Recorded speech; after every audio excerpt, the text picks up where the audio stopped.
First tonight, new plans to spend millions of pounds of taxpayers' money on a guided busway in Luton on the same day a similar scheme in Cambridge was severely criticised by the council there.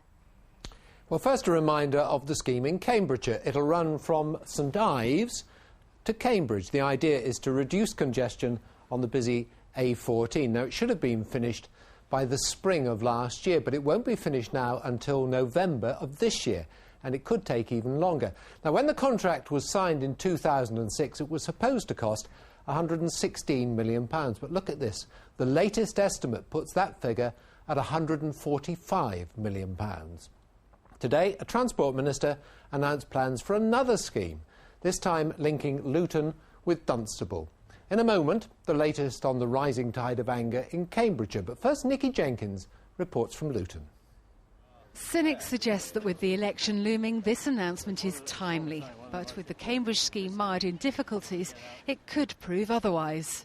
They've learnt the lessons from Cambridge and they can make this scheme not have the problems Cambridgeshire have. I'm being reassured by Cambridge. They think they've almost reached resolution of the problems they've got with their contractors.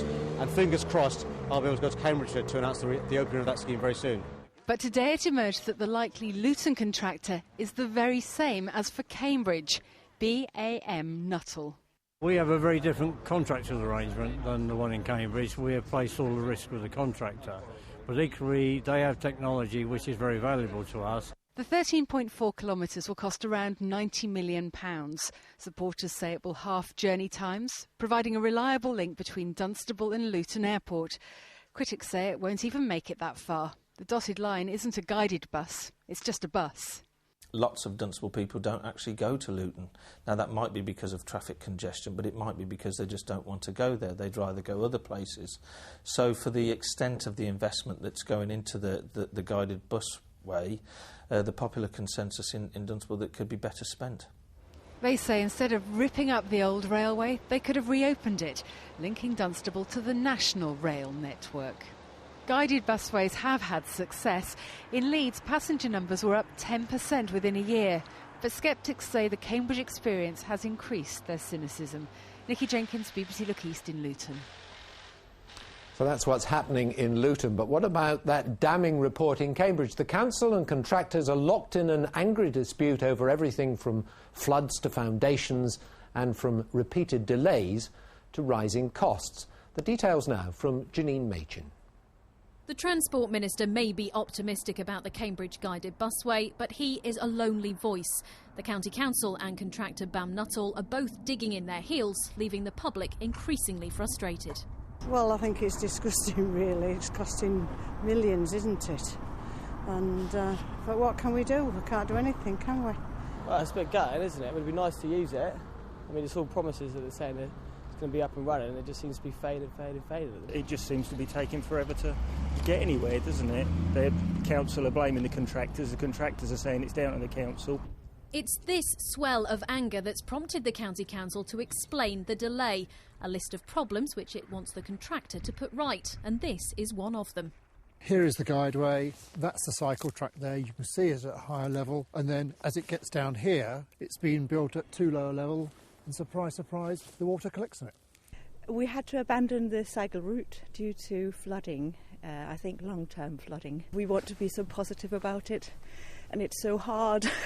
Now, this is not the only flooded section of the cycleway which runs alongside the guided busway. Difficult enough to walk through, let alone take a horse or a bike through. The council's also concerned about the type of foundations used, the size of the gaps between the tracks, and about the gradient of the car park in St Ives. But is this really enough to stop the buses running? If we accepted that and got the buses running, the contractor would turn around and say, you've accepted the guideway, and effectively we would be accepting it with the defects. And we just cannot do that because we know there are things here that have to be put right. So that's why we're having to say, no, we're putting our foot down, and then we should be sorting out the financials. Contractors BAM Nuttall say they disagree with many of the statements in the report and that they've undertaken a great deal of dialogue at senior level to resolve the issue. They say they'll continue to work with Cambridgeshire County Council to provide a quality busway. But the rift has added fuel to the campaign of those who wanted a railway instead. It's very, very serious, this. The amounts of money are absolutely huge. And yes, to a certain extent, we did say we told you so. And I think we've got a county council who have really painted themselves into a corner.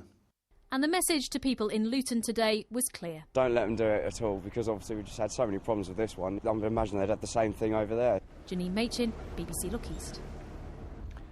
And if either of those schemes would affect you, we'd like to hear from you. The phone number, as always, is 0845 630 630, or of course you can email via the website at look.east@bbc.co.uk.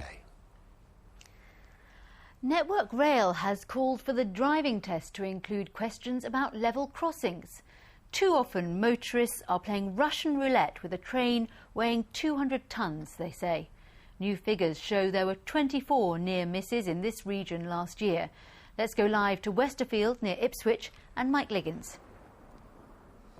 Susie, there were 5 incidents here last year, 5 involving a motor vehicle and 1 involving a pedestrian, which involved the train having to make an emergency stop.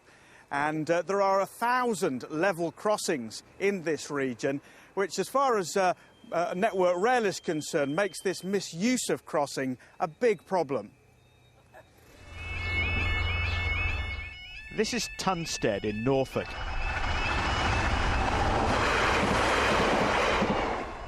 In December, a local man almost lost his life at this crossing. He had to be cut from his car and suffered serious leg injuries. John Woodbridge lives just next to the crossing and sees near misses all the time. Tell me about White Van Man. As he came along, he went through the red lights and the barrier came down just after he was across the crossing. Again, a stupid thing to do. So it's all people's attitudes towards these crossings. Across the country, there were over 3,000 reports of misuse, 400 of them in this region. Now, Network Rail wants to see compulsory questions on level crossings in the driving test. We hear too much in the way of excuses from drivers who misuse crossings. Things like, oh, I thought I had the right of way, or, you know, I know what time the trains come around here. So if we have a situation where everybody who takes a driving test in this country has to answer questions about level crossings, then there's absolutely no excuses. Hilary Jones, a driving instructor in Bury St Edmunds, is sceptical. We have the hardest driving test, or one of the hardest driving tests in the world. Every time something goes wrong, everybody puts a cry up to put more and more things into the driving test. How much more can you do? According to Network Rail, 95% of incidents at level crossings are down to motorist or pedestrian misuse. Why anyone would want to play Russian roulette with a 200-ton train remains a mystery. It's a big problem right across the region. In South Essex, in Cambridgeshire, at Helpston, near Peterborough last year, a taxi driver was actually jailed for 6 months for trying to weave in between the barriers. I've got a copy of the highway code with me, and it's pretty unequivocal. It says approach and cross it with care. These are level crossings. Never drive onto a crossing until the road is clear on the other side, and do not get too close to the car in front. Never stop or park on or near a crossing. It's pretty simple, pretty straightforward. Why people get it wrong as often as they do is a mystery. Mike, thank you very much. Well, later in